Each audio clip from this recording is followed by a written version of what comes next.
So today we have to discuss in detail about the Marfan syndrome. तो Marfan syndrome में क्या क्या आता है? देखो, मार्फन सिंड्रोम का जो दूसरा नाम है इसको बोलते हैं एराक्नोडैक्टाइल। क्यों बोलते हैं? क्योंकि जो आप एक क्लासिकल फीचर होता है मार्फन सिंड्रोम का, उसमें आप एराक्नोडैक्टाइली देखने को मिलेगा, hyper extensibility of the joint. तो मैं हमेशा दो बुक फॉलो करता हूँ, सेफर्स और नेवेल। जब इस सिंड्रोम के बारे में आप स्टडी करोगे in detail from your book safer, notes आपको टेलीग्राम पे मिल जाएंगे, हमारा जो लिंक है डिस्क्रिप्शन में दिया गया है। तो मार्फन सिंड्रोम में क्या क्या है कि यह एक डिसऑर्डर है किसका? कनेक्टिव टिश्यू का।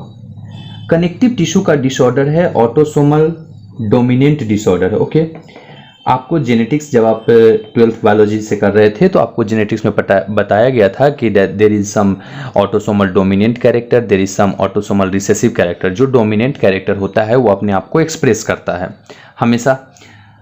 समटाइम क्या होता है कि कुछ जीन के जो लोकस होते हैं, कुछ डिजीज जो होते हैं वो रिसेसिव के थ्रू भी ट्रांसफर हो जाते हैं। जब वो रिसेसिव में दोनों आपस में पेयर बनाएंगे और रिसेसिवली जब वो एक्सप्रेस होंगे तो डिजीज कॉज करेंगे, वो एक अलग बात है। पहले हम अपने टॉपिक्स पे आते हैं।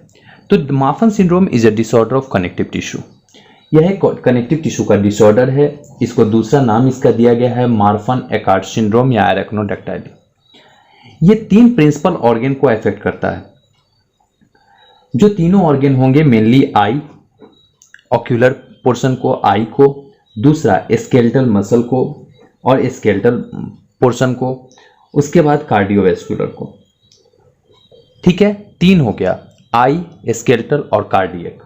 तीन एरिया ऐसा है जिसको बहुत ज्यादा ये इफेक्ट करता है। इसके अलावा ब्लड वेसल को ये इफेक्ट करेगा क्योंकि कनेक्टिव टिश्यू ब्लड वेसल से एसोसिएटेड है, तो कनेक्टिव टिश्यू ब्लड वेसल से एसोसिएटेड की वजह से ब्लड वेसल को भी इफेक्ट करता है। समटाइम ये लंग्स को भी इफेक्ट कर देता है। ओके, जब एटियोलॉजी की बात करते हैं कि कैसे हुआ ये मार्फन सिंड्रोम, आखिर कैसे हुआ, तो इसमें हमें देखना है कि सबसे पहले होता क्या है। चूंकि देखो, आप इसका कुछ जेनेटिक लिंक है, ऑटोसोमल डोमिनेंट डिसऑर्डर है, इसका एक जेनेटिक लिंक है। जो म्यूटेशन हुआ है, कुछ म्यूटेशन हुआ, there is some mutation in the chromosome located on FBN1 gene. FBN1 gene जो था उस पे जो क्रोमोसोम था, FBN1 जीन जो था उसमें म्यूटेशन हो चुका है। अब जैसे ही म्यूटेशन हुआ, ये जो FBN1 जीन था ये क्रोमोसोम नंबर 15 पे लोकेटेड था on the band of 9q15 and q23। Okay, ये Q या P जो मैं बार बार अपने लेक्चर में नाम लेता हूं, ये वर्ड जो यूज करता हूं, ये लॉन्ग और शॉर्ट आर्म ऑफ क्रोमोसोम के बारे में बात करते हैं। तो क्या हुआ कि सबसे पहले जो FBN1 जीन था, इसका काम क्या था? ये कोड करता था फिब्रिन के लिए। फाइब्रिन एक कनेक्टिव टिश्यू के जो मायोफाइब्रिल्स होते हैं उसको स्टेबिलिटी प्रोवाइड करवाता है। अब हुआ क्या कि जो फिब्रिन जो है वह FBN1 जीन का काम था बनाना। FBN1 जीन के म्यूटेशन हो जाने की वजह से फिब्रिन जो है वो डिफेक्टिव बना है। जब फिब्रिन ही डिफेक्टिव बनेगा, मतलब जो प्रोटीन था वो डिफेक्टिव प्रोटीन बनने लगा, एबनॉर्मल प्रोटीन बनने लगा। इसकी वजह से क्या होगा? अब एबनॉर्मल मायोफाइब्रिल का स्टेबिलिटी होगा, स्टेबिलिटी अच्छे से नहीं आ पाएगी तो एबनॉर्मल फॉर्म में कनेक्टिव टिश्यू में प्रॉब्लम क्रिएट शुरू कर देगा और फाइनली रिजल्ट क्या करेगा?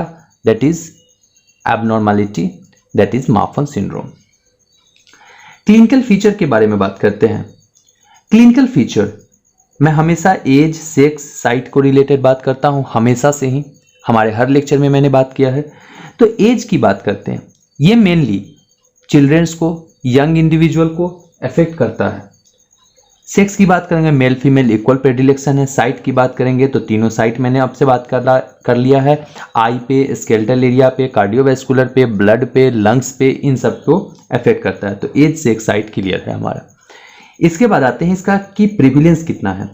देखो, ये प्रिविलेंस जो है 1 in 5000 to 1 in 10,000 इसका प्रिविलेंस है। 1 in 5000 to 1 in 10,000 इसका प्रिविलेंस होता है।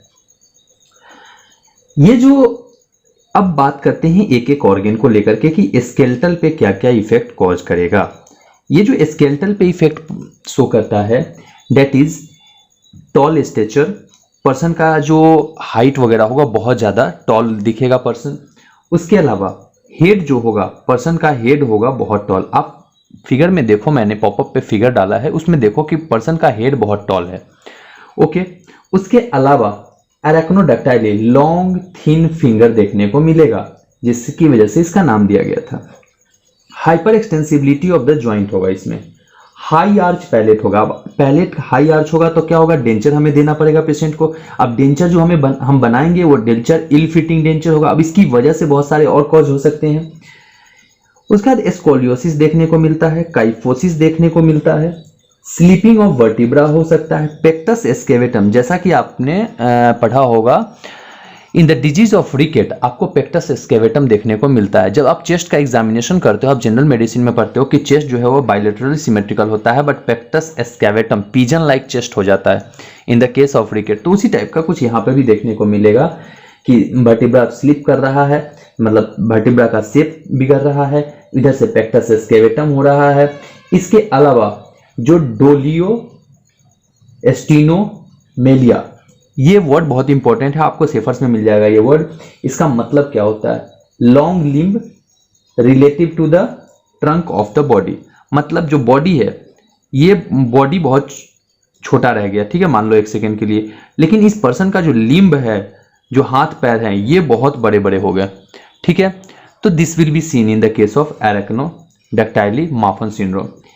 इसके अलावा जो कार्डियो पे प्रॉब्लम शो करेगा, दैट इज फेस पे, स्कल पे, ये सब लॉन्ग फेस होगा। हेड ही बड़ा हो गया तो फेस वगैरह भी तो लॉन्ग हो जाएगा। इसके बाद आई पे, आई में अब क्या क्या चेंज होता है, मैंने आपसे बात किया कि स्केलेटल पे इफेक्ट करता है आई पे, तो अब आई में क्या क्या चेंज करेगा। देखो आई में जो होता है, दो चीज बहुत इंपॉर्टेंट है, आपको याद रखना होगा कि लेंस जो होता है उसको डिसलोकेट करता है, मतलब आई के विजन को, मतलब देखने की कैपेसिटी को कम कर देता है। ओके, तो कैटरेक्ट का चांस हो सकता है। अब डिसलोकेशन जो आई का करेगा, इसका नाम दिया गया है लेंस का एक्टोपिया। डिसलोकेशन जो होगा आउट एंड अप, जो आई लेंस डिसलोकेट होता है, होमोसिस्टिन्यूरिया में भी डिसलोकेट होता है, लेकिन होमोसिस्टिन्यूरिया में क्या होता है कि in and down, okay, down and inside, मतलब अंदर की तरफ और नीचे की तरफ होता है। जो हमारा मार्फन सिंड्रोम है, इसमें जो आई होगा अप, ऊपर की तरफ, एंड आउटवर्ड, बाहर की तरफ, मतलब बाहर बल्जिंग आईज देखने को मिलेगा, जैसा कि आप डायग्राम में देख रहे हो। ओके, इसके अलावा मायोपिया, कैटरेक्ट, ओके, कैटरेक्ट आपको पता है क्या होता है, रेटिनल डिटैचमेंट, रेटिना का डिटैचमेंट कर देगा, एबनॉर्मल ग्रोथ ऑफ आईबॉल करेगा, आईबॉल बहुत बड़ा ग्रो करके बन जाएगा। इसके अलावा जो अब सीवीएस पे क्या क्या इफेक्ट डालेगा, देखो जो सीवीएस पे इफेक्ट करता है, ठीक है, ये सबसे इंपॉर्टेंट चीज है, क्योंकि जब ये सीवीएस को इफेक्ट कर देगा ना, ये आपके कार्डियोवैस्कुलर में क्या करेगा, मोर्टेलिटी कॉज करेगा, मॉर्बिडिटी का मेन रीजन होता है, लाइफ थ्रेटनिंग कंडीशन होता है। वेल्वुलर हार्ट डिजीज हो सकता है, मायोकार्डियल इन्फार्क्शन हो सकता है, degeneration of the media and vessels हो सकता है, आयोर्टिक रिगर्गिटेशन हो सकता है, एनोरिज्म ऑफ एओर्टा हो सकता है। अब पेशेंट में ईसीजी जो करवाएंगे वो रेगुलर ईसीजी निकल जाएगा, आयोर्टा का डायलेशन कॉज करेगा। तो जब एओर्टिक रिगर्गिटेशन या आयोर्टा का डायलेशन होता है, एक मरमर साउंड सुनाई देगा, तो मरमर देखने को मिलेगा, मिट्रल वाल्व का प्रोलैप्स हो जाएगा। जब मिट्रल वाल्व प्रोलैप्स होगा तो हार्ट फेलियर का कंडीशन होगा, हार्ट फेलियर होगा, पेशेंट का डेथ होने का चांस बहुत बन जाता है।